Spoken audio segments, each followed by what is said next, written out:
Welcome back again, everyone. It's Dina Amelia here with CWW7 News. And for today's broadcast, to wrap up the week, I wanted to bring you some updates in regards to Venezuela, Russia, and Iran. And I first would like to start with this report from the Daily Mail. And they are reporting that one person has been killed and 12 are injured after Venezuelan troops opened fire on civilians trying to keep a border checkpoint open for aid deliveries. When civilians tried to block a convoy of tanks, soldiers opened fire, shooting 12 and killing a woman. The villagers are believed to have been trying to keep open a section of the border so that aid could be moved into the area from Brazil. Maduro is refusing to let U.S. supplies in. Instead, he has accepted Russian aid and reportedly sent missiles to the border.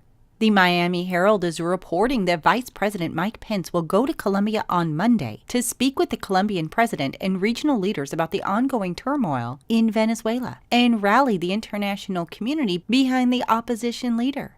The White House said that Pence will deliver remarks to the 14 nations that are part of the Lima Group and address the humanitarian crisis in Venezuela and ongoing U.S. efforts to deliver aid to the country. He'll meet with the Colombian president and other officials from the Western Hemisphere to define concrete steps that support the Venezuelan people and transition to democracy. Senior administration officials said that Pence will state plainly that the time has come for Nicolas Maduro to step aside. He will also meet with Venezuelan families who have fled Maduro's regime. The press secretary for Vice President Pence stated that the struggle in Venezuela is between dictatorship and democracy, and freedom has a momentum. Juan Guaido is the only legitimate leader of Venezuela, and it's time for Nicolas Maduro to go. The United States is proud to join the Lima Group and other global partners to marshal our resources, provide much-needed humanitarian relief, and stand together with the people of Venezuela until democracy and freedom are fully restored. And Sputnik News is reporting the Russian Foreign Ministry has stated that the United States plans to deliver humanitarian aid to Venezuela, which could lead to clashes and would create a convenient pretext for the removal of Nicolas Maduro from power. According to the Russian Foreign Ministry spokeswoman, the development of events in Venezuela has come to a critical point. Everyone understands this. On February 23rd, a dangerous large-scale provocation is set to take place, instigated by the Washington-led crossing of the Venezuelan border with a so-called humanitarian convoy,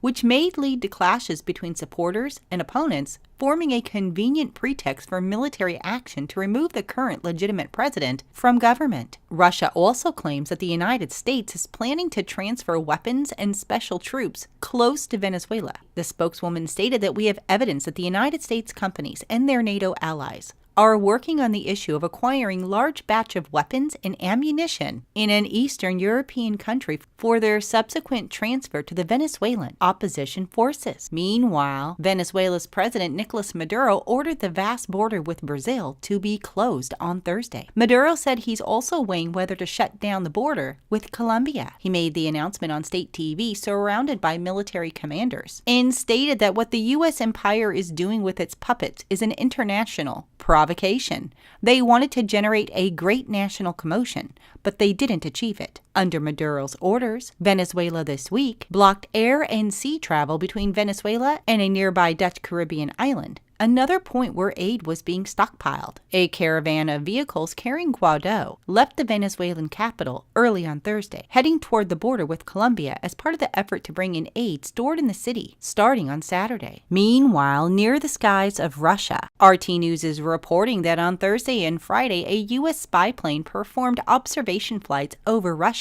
as part of the Open Skies Pact, the first action of its kind in months. The Pentagon has confirmed that the plane fitted with high-resolution cameras and infrared sensors is indeed performing the flyovers, and that Moscow is fully aware of the action. The flights are the first since November 2017. The spokesman stated that Russia is aware of the flight and the American spy plane has 6 of the country's military observers on board to ensure the mission goes according to the treaty. The Pentagon did not expand on this, nor did the Russian military comment on it.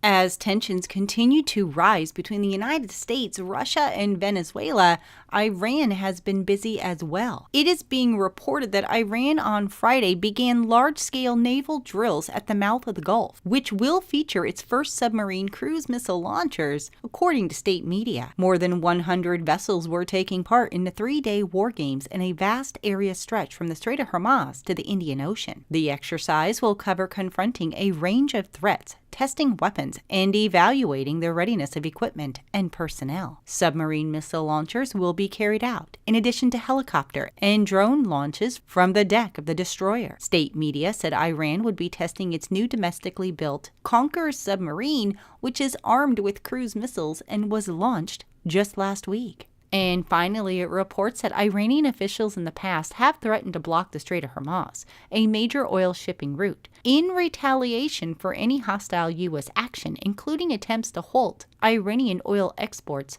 through sanctions. The Washington Free Beacon is reporting that Iranian military leaders discussed on Thursday that their intelligence operatives had hacked a U.S. Army command center in control of several American drones flying through Syria and Iraq. The commander of the Islamic Revolutionary Guard released information and photographic evidence that Iran claims as proof it was able to take control of several U.S. drones. This would be the first time Iran was able to do this with such sensitive technology. The Iranian general stated that 7 to 8 drones that had constant flights over Syria and Iraq were brought under our control, and their intel was monitored by us, and we could gain their first-hand intel. Along with these comments, the IRGC released footage to the Fars news agency and other Iranian outlets that military leaders say confirms the operation. Fars reported that the footage shows a U.S. flying drone start to malfunction and makes a rough land in a desert area 10 kilometers away from its base. It goes on further to report that U.S. military officials did not respond to requests for comments on the matter. Finally, it reports that Michael Rubin, a former Pentagon advisor who closely tracks regional terror groups,